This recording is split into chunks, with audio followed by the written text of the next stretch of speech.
Welcome to SPS Talk, a podcast by and for leaders in the Solutions for Patient Safety Network. I'm Ann Lyron, the Clinical Director of SPS. Before we get started, I just have a few brief announcements. Save the date for our upcoming SPS learning sessions. The spring one is May 23rd to the 25th in Chicago, and the fall session is October 17th through 19th in Atlanta. We also wanted to let you know about some new work that's launching within the SPS network related to employee safety, specifically overexertion and patient behavioral events, and other work related to health equity and nephrotoxic acute kidney injury. Please let us know if you're interested in getting more involved in any of that work. And we're always looking for physicians and other leaders who are interested in getting more involved in scholarship, so research, innovation, and publication. Today's presenter is Dr. Anu Subramani. She is the Chief Quality Officer for Cohen Children's Medical Center and Vice President for Quality and Safety for Pediatric Services at Northwell Health. She's a pediatric hospitalist who is an active medical student and resident educator. Her topic today is Physicians Learning from Events, a Key Development Opportunity. Welcome, Anu. Thank you, Anne, for that wonderful introduction, and thank you for giving me the opportunity to speak to you on this podcast. In my role, I've had the greatest opportunity to listen to frontline staff when they are at their most vulnerable, when they are describing the events surrounding a deviation or a safety event that they were involved in.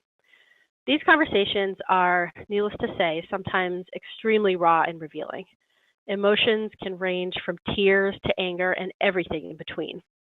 From an anthropological standpoint, there are a few common themes that have emerged, and being a physician leader in safety affords us the ability to really understand a provider in their native role.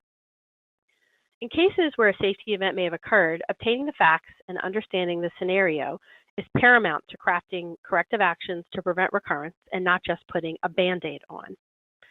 When a safety event occurs, we follow a fairly standard practice, a debrief or a series of one-on-one interviews. We start with the standard script, independent of the severity of harm to the patient.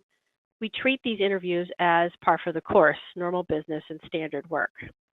In this way, we attempt to de-stress these discussions, more like talking to your mom about something rather than being called to the principal's office. We use a method, ask, don't tell, and use a lot of open-ended questions. Cases where we need to debrief are a struggle. Your heart goes out to a provider who is telling a large group of how he or she may have made a mistake. It is not something that I treat lightly. For these debriefs, when they are necessary, I usually speak to the key people ahead of time and refocus them on why we are doing this to prevent harm to children. Relationships are key here. If people don't know you, if you're not embedded in the day-to-day hospital operations, I'm a pediatric hospitalist, and I face many of these same challenges that every provider does when I'm on service. I think it would be harder for people to really be honest. I am explicit. I tell people that there will be questions that may make them feel uncomfortable. I do think it's helpful to be a generalist. I often let people know, hey, I don't know much about, say, treatment for rhabdomyosarcoma. Teach me about how you came to your decision in this case. In a lot of ways, the interview or debrief is similar to seeing a patient. You establish rapport, you level set in terms of expectations and plan for the interaction, and then share information in a respectful manner. As a physician leader in this role, I find that I spend a lot of time supporting frontline staff as they grieve over the event. Frontline staff is often on that sharp end. They're the people who are interacting and developing relationships with patient and families. One common theme I've noted in my discussions has been that frontline providers often feel a family's disappointment after a safety event extremely viscerally. I think there are many reasons for this. I think that we in healthcare are so used to creating perfection from systems that may not be perfect. People actually are surprised when an event occurs and something sails through those layers of Swiss cheese. We also hold ourselves to extremely high standards. It never fails to impress me. I think as a physician lead, it is our job not only to follow a strict RCA process and develop key corrective actions, but also to lead with the heart. Be tolerant of people's emotions, whether it is sadness, remorse, or anger.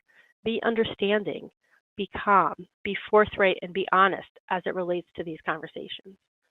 One critical area that I think we can improve upon as a discipline is making sure that we care for each other even after an event occurs.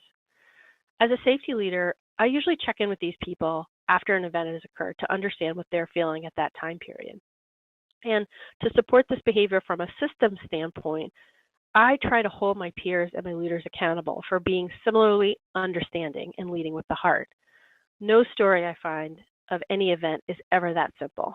And I make sure that when I'm informing my executive team that I describe the complexity of the issues appropriately to reflect that people come to work to do the right thing and that the vast majority of events do not involve providers behaving recklessly. I think that harnessing that disappointment into something productive is key at embedding safety into our day-to-day practice. Many providers whose first interaction with our safety team was a safety event meeting we have asked to be part of our program. Once that grieving process is done, we've asked providers to share their stories at huddles and briefs. We've asked physicians to lead a quality improvement team, and we've asked an administrator to lead our safety call. Our safety coaches are integral here, to take a distinct event and put it in the context of the safety path we are on. Those providers that have been part of an event are often the most effective and energetic leaders of teams. I think they know the harm that a broken system can cause on both the patient and the provider. Recently, someone called me about a possible safety event and said, well, I don't ever like to call you, and I certainly never like it when you call me, but at least means something is going to change. I took that as a compliment and reflection of what we've been able to do to improve the care of children here at Cohen Children's Medical Center. Thank you for this wonderful opportunity and have a safe day.